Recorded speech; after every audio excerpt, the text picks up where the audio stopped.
on time. So rain, sleet, or snow, if I put that text out, it's gonna have to be a storm. It's gotta stop me from getting there. That's what I know. I don't know. Absolutely. But definitely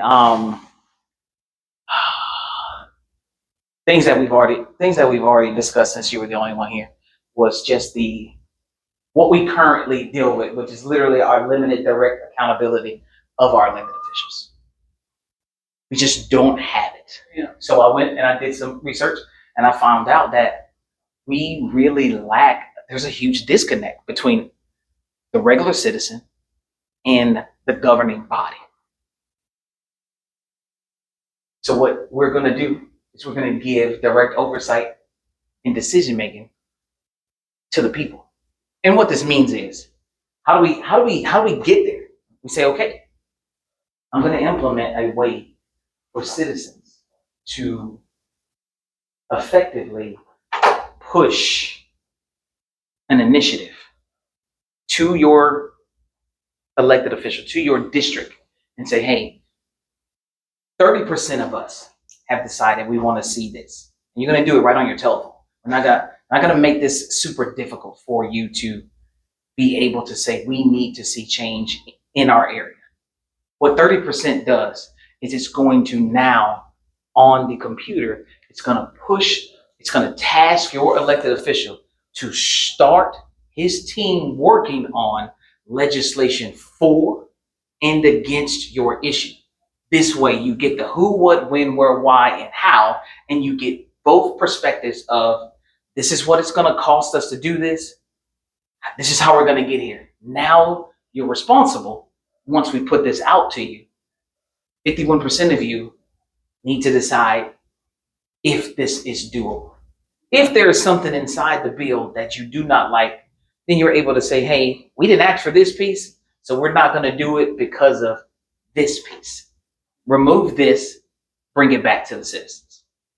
So now you're able to task your elected official. I'll say your elected official also because he or she is in the job to ensure that they go around your area, find out what is needed, and make sure they can implement that. Well, when they do these things, what we're going to do and what we're going to ensure is that you can continue to create as much legislation as you want to. You just have to get the approval of the taxpayer who put you in the seat. So now I'm not going to stop you from working because that's never the job. Right. But your job is to make sure that the people who hired you know what's going on. The reason most citizens don't know is because you don't have a platform that puts them as a key component or a key stakeholder in legislation. We've got to change that. So that's my initiative. It's going to be to change that portion of this job and make sure that citizens are key stakeholders in legislation. So now every piece of legislation you make, you have to make sure that the citizens agree because these are the people, we're the people that pay the bills.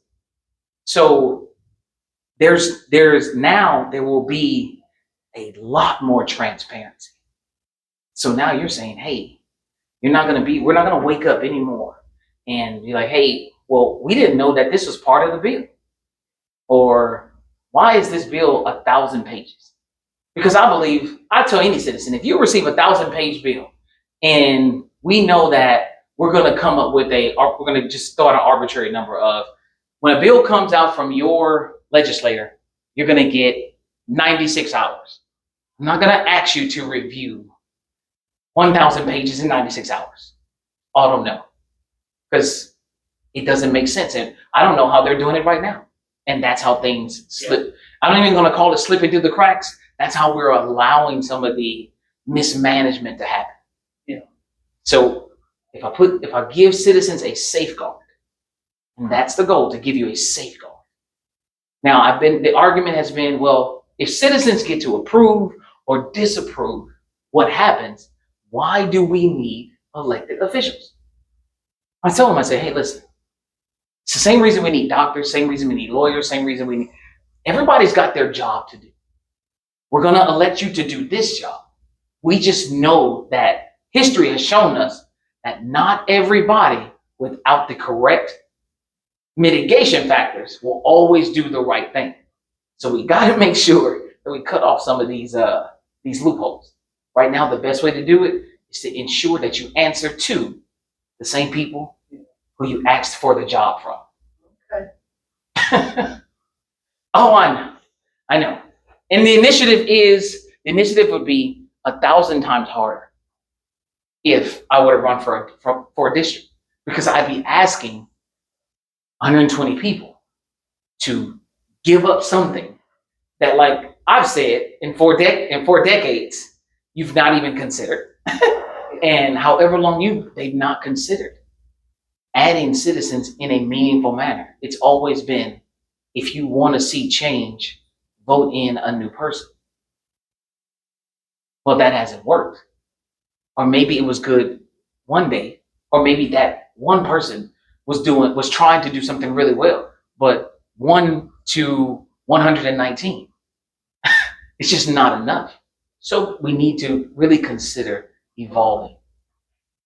All right. And that's the initiative. So, whether I get one person in here, whether I get 10, when I go down to Jacksonville next week, it's just, I'll keep knocking on doors, I'll keep moving around, and I'll keep telling citizens. I say it. It's already pre-filled out. What you do is put your name on there, and it costs 10 cents. They will ask you for 10 cents. You can't mail it in. You must physically take it. It's just one of the things that they implement at the supervisor of elections office. One of the rules to make it, because I imagine that they want to prove data points, which is, you can have a great idea. Will you get people to really walk in there? Will you get people to take a moment of their time to really go into an office? This is the age of convenience. How many people are really going to inconvenience themselves? And I run into people, and I do question people all the time. I say, hey, you got my package? Have you went to the supervisor election office yet? And they're like, no, I haven't went yet. Oh man, I misplaced it. I say, hey, why do you think that you won't? What is it that's not triggering you to want to see something different? And like I tell them, I say, our government has never really created a purposeful manner, except for when we ask you to go vote. People are ready to stand in a line, be outside, burning up, rain, sleet, or snow, to get this sticker that say, I voted. Supervisor elections office, when I went, empty. No lines, no nothing. I've even asked people who turned, was there a lot of people? Man, nobody there. No one goes. I give you everything necessary. No matter what county you're in, you can find it. You just go there, turn it in. But there are a lot of people that are not even skeptical. I just think that a lot of people have never envisioned what it looks like to do something besides vote for a person. To also say that, hey, while voting has been very useful for men, women, different races, while it's been useful, what do we do? What do we do after we vote you in? You didn't change the rules. You guys haven't been evolving with morals and ethics. So what's going on?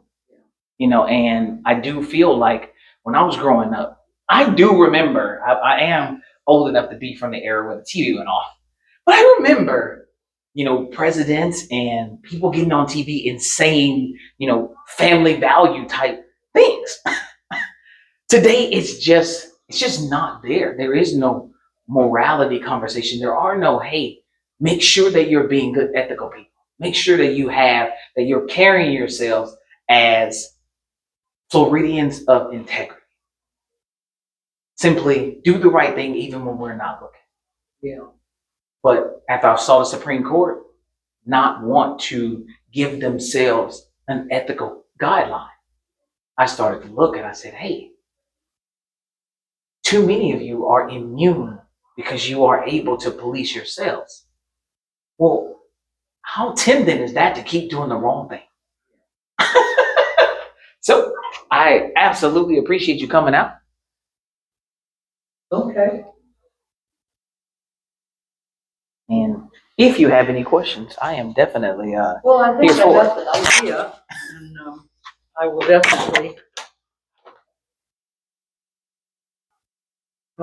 pass this along to my friend. Because I'm a senior citizen, and many of my friends are, and we don't all vote conservatively. So, it's time for a change. I understand. I wouldn't say that I vote liberal or conservative. But I know that these are the terms that are just used, Right. but they are already associated with, from either side, right and wrong. Right. Oh, you're conservative, wrong. You're liberal, right. You're liberal, wrong. You're conservative, right. I get it. Yeah. It's so much confusion that our young people that are coming up that are, I can completely understand why they're like, how do we even get into this when the adults haven't figured this out? Yeah. When the adults keep changing all the definitions. Yeah. I don't want to be in any of that stuff because you've already told me that it's already associated with something that's negative. Even if I'm trying to say it's positive, there's a group of people who dislike it and have, so it's like, and that's why I totally understand when I go to young people and they say, voting is useless.